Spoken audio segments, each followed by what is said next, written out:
শাশুড়ি মরার দোয়া করতাম যখন আমি বউ ছিলাম। কেন করতাম শুনুন। ১৬ বছর বয়সে বিয়ে হয়ে আসি আমি। আমার শাশুড়ির বয়স তখন ৩৫ হবে। আমার স্বামীরা ২ ভাই ছিলেন, আমিই বড় ছিলাম। বিয়ের ৩ দিন পর থেকে শাশুড়ি আমাকে গাদার খাটুনি খাটাতে শুরু করলো। একা একা ধান গম ডেকিপার দিতে হতো। শাশুড়ি শুধু হুকুম করতেন। এ যুগে ৩০ থেকে ৩৫ বছর বয়সে বিয়ে করেন, কিন্তু আমার শাশুড়ি ৩৫ বছর বয়সে সংসার থেকে অবসর নেন। বলেন তার নাকি বয়স হয়েছে। বিয়ের পর থেকেই বাপের বাড়ির খোটা কি দিল কি না দিল সেই খোটা। ১৬ বছর বয়সী মেয়ে আমি, কিই বা বুঝি, কিই বা পারি। রান্নায় ভুল হইলেই হায়রে মার।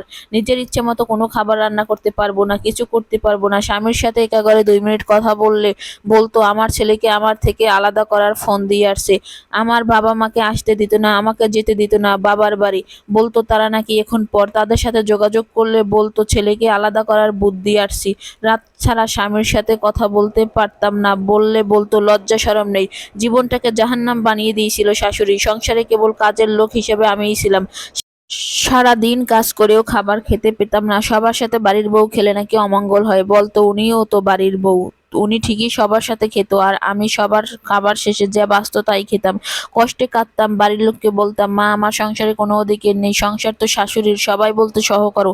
শাশুড়ি কয়দিনই বা বাঁচবেন, উনি না থাকলে তো ওই সংসার তোমারই হবে। সবার কথা শুনে ১৬ বছর বয়সে আমি শাশুড়ির মরার দোয়া করতাম। ২৩ বছরে আমার সন্তান হলো। সন্তান হতো না বলে কত কথা শোনাতো শাশুড়ি। স্বামীকে আবার বিয়ে দিতে চাইতো শাশুড়ি। বাচ্চা হওয়ার সময় শাশুড়ি আমাকে বাবার বাড়ি যেতে দেয় নাই, সব কাজ করিয়েছে, খাবার দেয়নি ভালো, সব সহ করেছি। এবার ২৭ বছর বয়সে আমার ২টি যমজ সন্তান হয়, তখনই একই কাহিনী। স্বামীর সাথে সময় কাটাতে দিত না কখনো।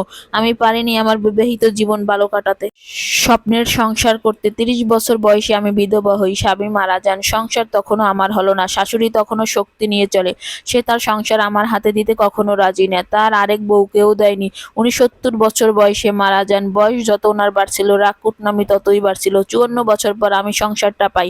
তবে এসব সহ না করতে পেরে দেবর আর দেবরের বউ অনেক আগেই আলাদা জীবন শুরু করছিল। শুধু আমিই পারিনি। বড় বউ বলে। বউ থাকা অবস্থায় ভাবতাম আমি যখন শাশুড়ি হব, বিয়ের পরেই আমি আমার ছেলে বউকে আলাদা করে দিব। আমি যে শখ আহ্লাদ আমার স্বামীর সাথে পূরণ করতে পারিনি, তা যেন আমার ছেলের বউ পারে। ৪৫ বছর বয়সে আমি আমার ছেলেকে বিয়ে দেই। বিয়ের আগেই আমার বিল্ডিং এর একটা ফ্ল্যাট আমার ছেলেকে দিয়ে দেই। একতলায় আমি থাকি আর ৪ তলায় ছেলে আর ছেলের বউ থাকে। বিয়ের দিন ছেলের বাসরও আলাদা বাসায় হয়। তারা তাদের মতো করে জীবন কাটাচ্ছে। তাদের সুখ দেখে আমার হিংসে হয় না, বরং শান্তি লাগে। আমার বউটা মাশাআল্লাহ ভালো। মেয়েরা মাকে দেখে মা হওয়া শেখে আর শাশুড়িকে দেখে শাশুড়ি হওয়া শেখে, কিন্তু আমি আমার শাশুড়িকে দেখে ডাইনি শাশুড়ি হওয়া শিখিনি, একজন ভালো শাশুড়ি হওয়া শিখেছি। এখনকার বেশিরভাগ শাশুড়িদের সমস্যা কি জানি না, তারা মেয়ের সুখ সহ করতে পারে, কিন্তু ছেলের বউকে হাসি খুশি দেখলে সহ করতে পারে না। ভাবে ছেলের বউ ছেলেকে মায়ের থেকে আলাদা করছে। বিয়ের পর সবার জীবনে পরিবর্তন আসে, মেনে নিন। সব সময় বউরাই কেন মানিয়ে চলবে বলুন তো? সমাজ বলে মায়ের সাথে যেমন মানিয়ে চলো, তেমন শাশুড়ির সাথেও মানিয়ে কেন চলতে পারো না? আরে ভাই, শাশুড়ি তো মা হয় না। শাশুড়িকে যদি মায়ের সাথে তুলনা করেন, তবে বলবো মা আগে আসে নাকি মেয়ে আগে আসে? একটা বউ শুরুতেই এসে খারাপ হয় না, তাকে খারাপ বানায় শাশুড়ির হিংসায় এবং দোষ ধরা। মা আগে আসে, তাই মায়েরাই ভুল মেনে নেয়, শুধরে দেয়।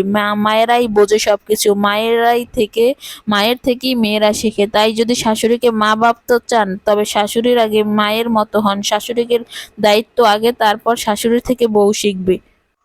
নোট: সবাই তার জীবন কাহিনী লিখে পাঠায়, তাই আমিও পাঠালাম। আমার নাম তিথি। দয়া করে আমার মায়ের কাহিনীটা পোস্ট করবেন। এই গল্পে যা বলছি প্রতিটা গল্প আমার মা আমাকে কেঁদে কেঁদে বলতেন।